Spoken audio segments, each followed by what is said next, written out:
Hello everyone, and welcome to my channel. I'd love it if you could leave a comment letting me know where you're listening from around the world. Also, don't forget to like and subscribe if you're enjoying this video. Story 1. I've been a night shift nurse at St. Jude's Community Hospital for almost 5 years now. It's a small town place, not much more than a 3-floor brick building tucked between the woods and the main road that nobody uses unless they're lost or dying. It's quiet, too quiet sometimes. Nothing major ever happens, and that's how most of us like it. But something changed 3 weeks ago. Something I still can't explain, no matter how many times I go over in my head. It was just after 3 a.m. That's the deadest time of night, where even the ghosts seem too tired to wander. I remember the hallway lights buzzing overhead as I walked toward the elevator. My feet ached, my head was heavy, and I needed coffee like a drowning man needs air. I pressed the button, stepped in, and hit the ground floor. Simple, routine. Then, just before the elevator doors closed, someone stepped in behind me. I didn't hear him approach. He just appeared, shuffling. A man in a faded hospital gown that hung off his shoulders like it didn't belong to him. He was barefoot. His skin looked like wax, thin and gray, veins dark like pencil lines just beneath the surface. His eyes, though, those were the worst. Sunken, shadowed, and unfocused, like he hadn't seen daylight in years. I turned, tried to stay professional. "Do you need help, sir?" He didn't answer, just stared straight ahead. His mouth was slightly open, like he wanted to speak, but had forgotten how. Something about him made the hairs on the back of my neck rise, like my body knew something my mind didn't. The elevator began to descend. We stood in silence. The kind of silence that creeps into your bones and makes you hyper-aware of your own heartbeat. The air grew heavy, thicker somehow, as if the elevator was sinking deeper than just the basement. I could hear the faint hum of the motor above us until I couldn't. The elevator jolted, then stopped. We were stuck. The overhead lights flickered once, twice. Then they dimmed, sputtered, and went out. Complete darkness. I pressed the emergency button. Nothing. No beep. No buzz. Nothing. My fingers shook as I pressed it again and again. I turned toward the man, instinctively, to tell him to stay calm. But before I could say a word, he leaned in close. So close I could feel the cold coming off him, like he'd just climbed out of a freezer. And then he whispered, barely audible, but clear as glass, "They buried me alive." His voice wasn't right. It wasn't loud or panicked. It was slow and wet, like words pushed through waterlogged lungs. I couldn't move.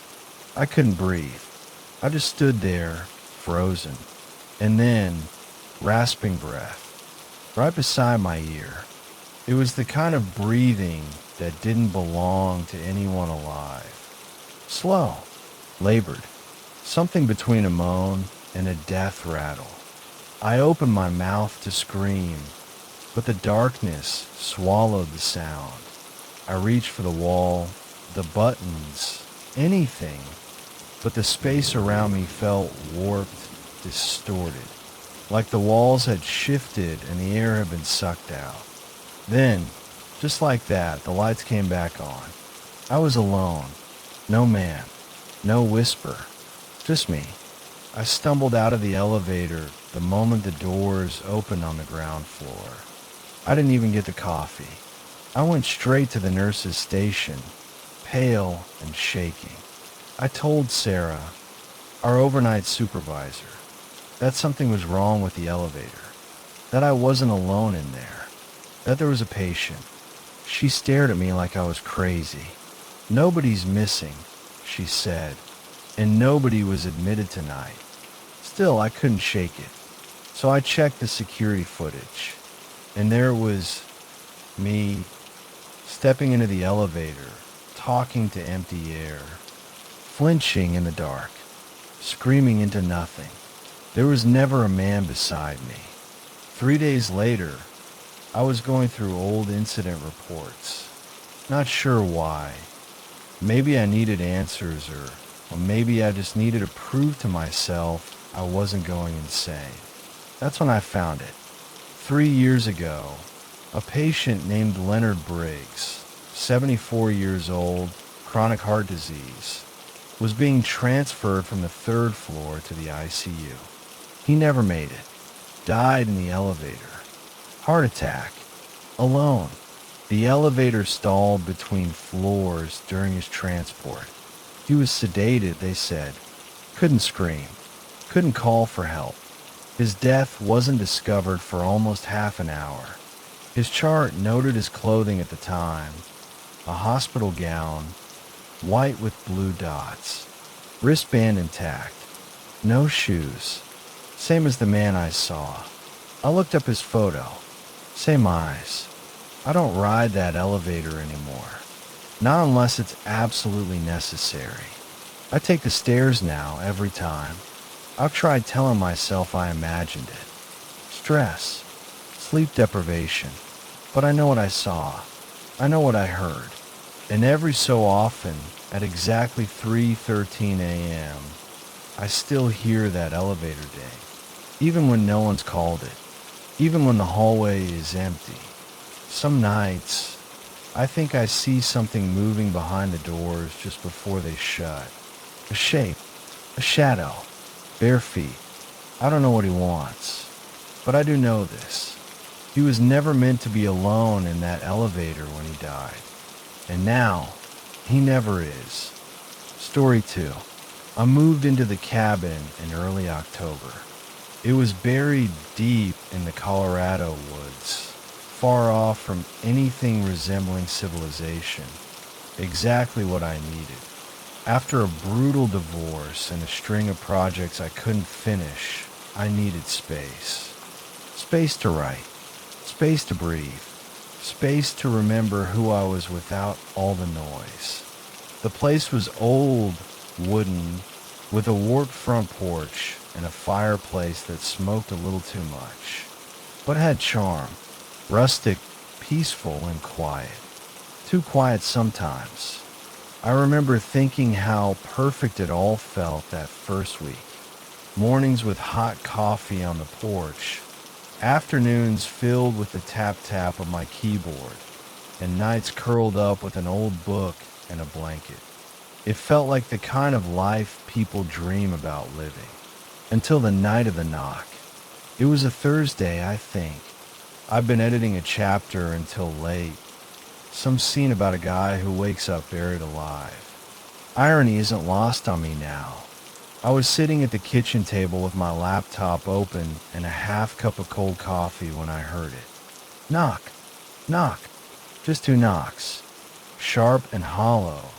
Like they came from someone who didn't care if I answered or not. I looked up confused. Checked the time. 2:47 a.m. Now, understand something. There is no reason anyone should be out here that hour. The nearest neighbor is nearly 3 miles down a winding dirt road. No bars, no gas stations, no late-night pizza deliveries. Just me, the trees, and whatever animals called this forest home. I stood up slowly, half expecting I'd imagined it. I waited. Nothing. Then, a few seconds later, knock knock. Slower. Heavier. Like whoever it was didn't like being ignored. I swallowed hard. My first thought was bear, maybe trying to get in. But bears don't knock. I crept toward the window beside the door. My fingers trembled as I pulled the curtain aside, just an inch. There was a man standing on my porch.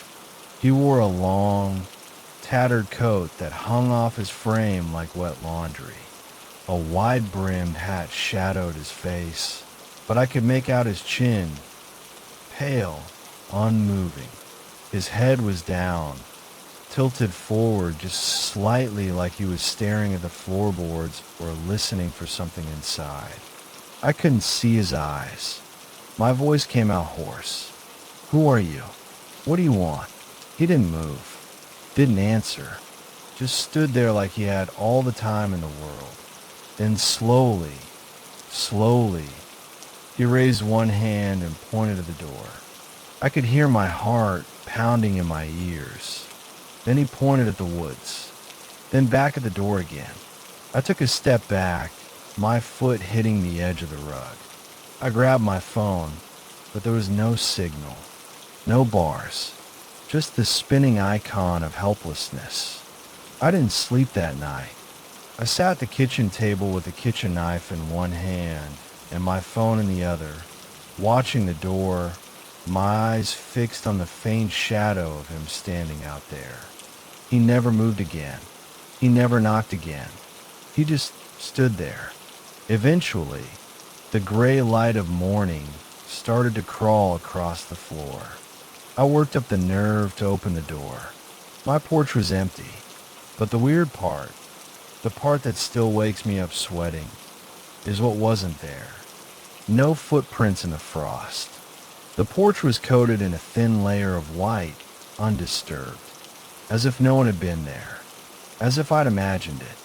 But I know what I saw. I checked the security camera I had installed earlier that week. I pulled up the footage, hands shaking. The sound of the knock was there, clear as day. But the porch, empty. I played it again, and again, same result. I could hear the knocking, those two deliberate knocks, but the lens showed nothing.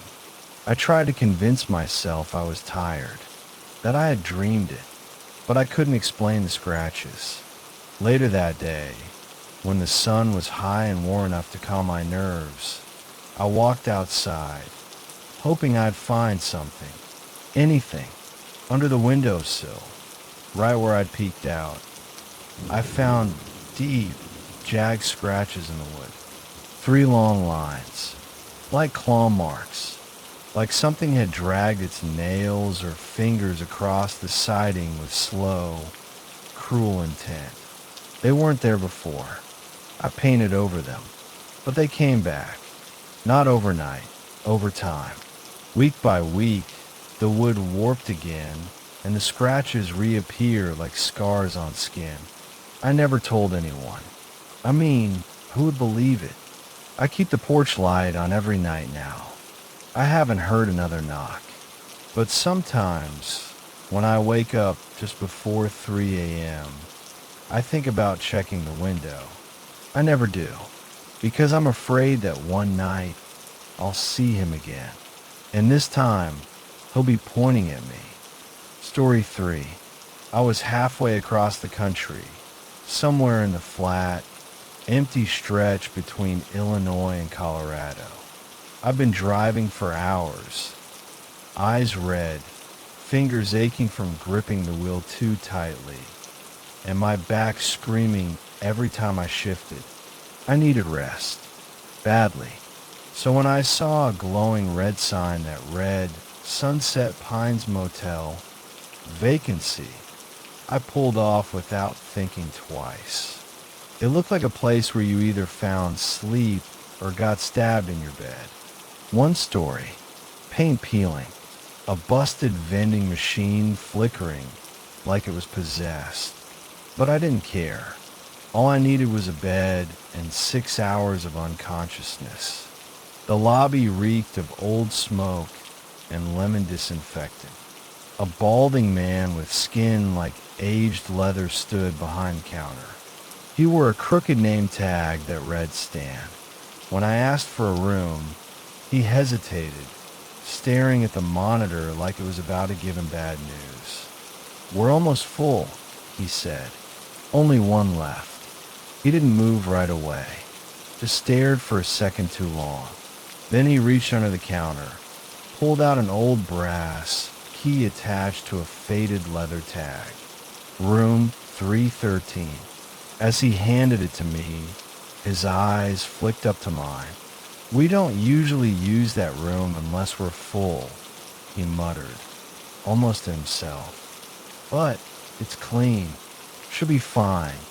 I should have asked why. Should have pressed him, or maybe even walked back to my car and kept driving. But I was too tired, too numb. The room was on the far end, where the lights didn't quite reach and the air felt heavier. The door creaked like it hadn't been opened in months. Inside it was quiet, just dusty. The kind of dust that clings to curtains, lives in the corners of forgotten spaces. There was a faint smell, mildew, and something sweet, like rotting fruit hidden behind a wall. Still, the bed looked okay, sagging in the middle, but clean enough. The bathroom light flickered when I flipped it on. I shrugged it off. I wasn't there to write a Yelp review. I crawled into bed around midnight, leaving the lamp on, because I've never liked complete darkness in strange places.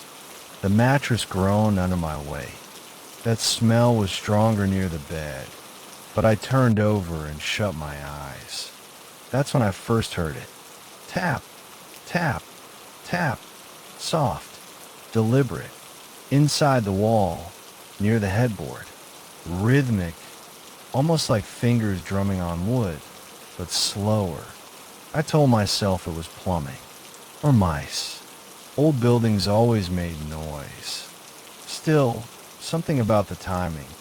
It wasn't random. It felt like it knew I was listening. I covered my head with a pillow and tried to sleep.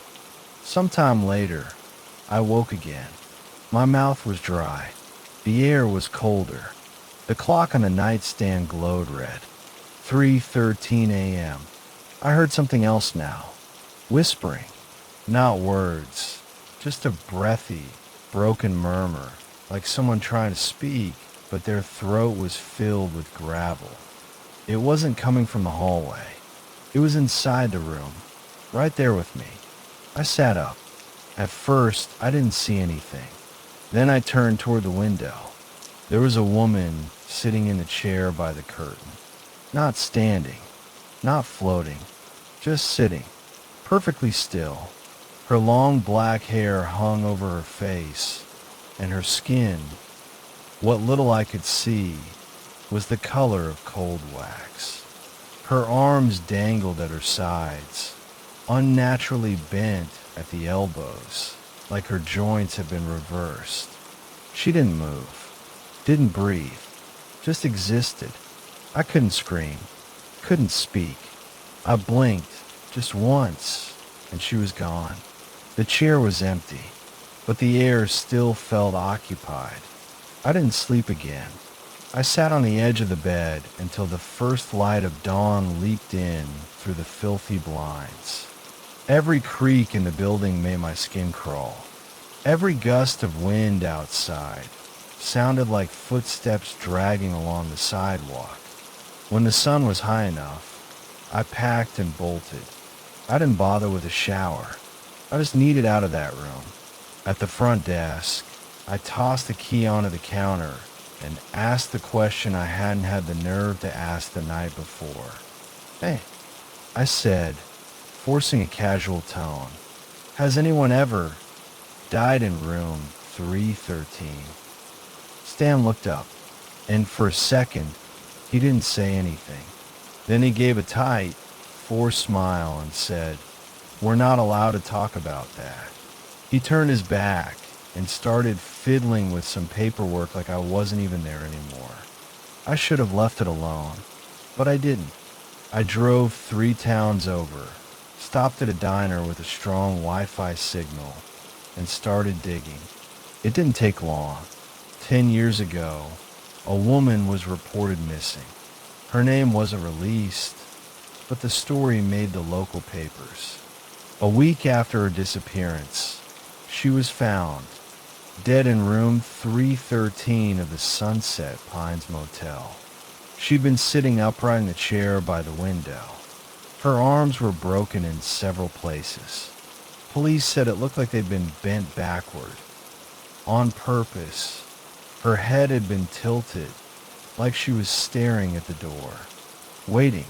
There were no signs of forced entry, no fingerprints, no struggle, just a single red circle, drawn in marker, around the number 313 on every police photo of the door.